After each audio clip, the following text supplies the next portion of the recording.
we're a high-energy staff, and part of that's also the fact that we're a fast-paced team as far as an offense. So we're trying to snap that ball as quick as we possibly can for the next play. So you have to be a high-energy guy to get any coaching points in before the next snap. So if you want to get a point across to your player, you're not going to be able to do it slowly. You're going to have to go out there and fly around and have a little fun and coach them on the fly, because that signal's being started for the next play as soon as we possibly can. When you're correcting that quickly, does it help with retention? Does it help sort of nix bad habits early on?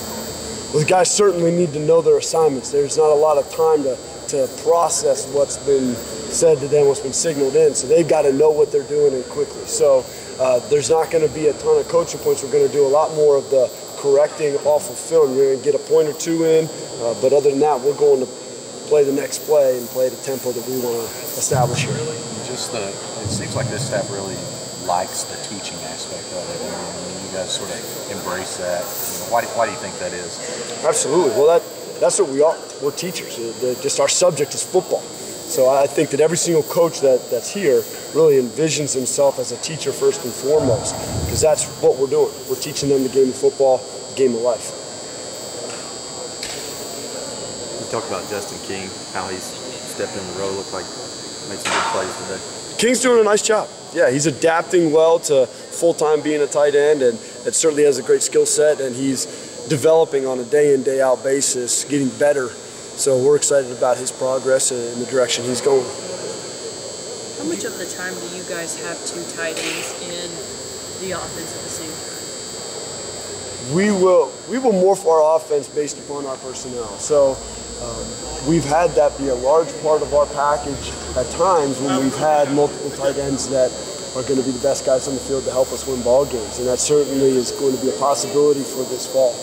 We have the ability to use two tight ends quite a bit, and we've done that in the past. It seems like Justin Meredith's had a hard time staying healthy ever since he's been at UT. Are y'all going to get anything from him this spring, or what's kind of his prognosis? Hoping to. Is it the hamstring still that's bothering him? He's recovering. He's coming along. We want to make sure that he makes a full recovery. It seemed like there was a lot of special team stuff early on today. Would you feel like you got it? I know you haven't seen film yet, but you like to correct quickly anyway, so is there anything that really stood out to you from those periods?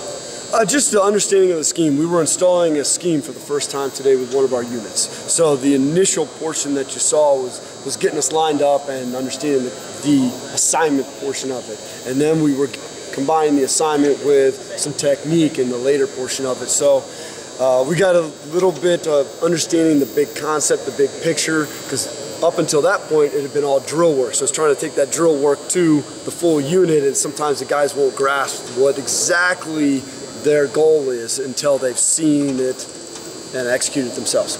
Do you have guys that you think get fired up about playing special teams? A lot of the best teams, just that's such an X factor, and the teams that really have guys that get fired up, at whether it's core guys or a couple starters or whoever they are, they get really fired up about special teams. Do you have those guys? Absolutely. Special teams is a third of the ball game. I mean, we're going to win or lose 4 games this year based upon the performance of our special teams, and these guys know that. We emphasize that. It's extremely important. That comes from the top down.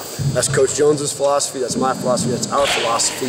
The special teams is as important as offense or defense, and these guys understand that.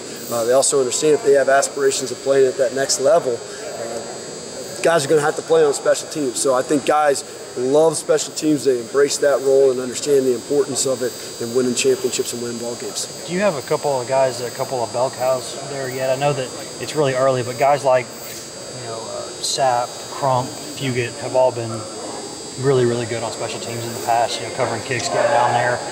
Do you have a couple guys right now that stand out to you? Some of those guys are doing very well in drill work.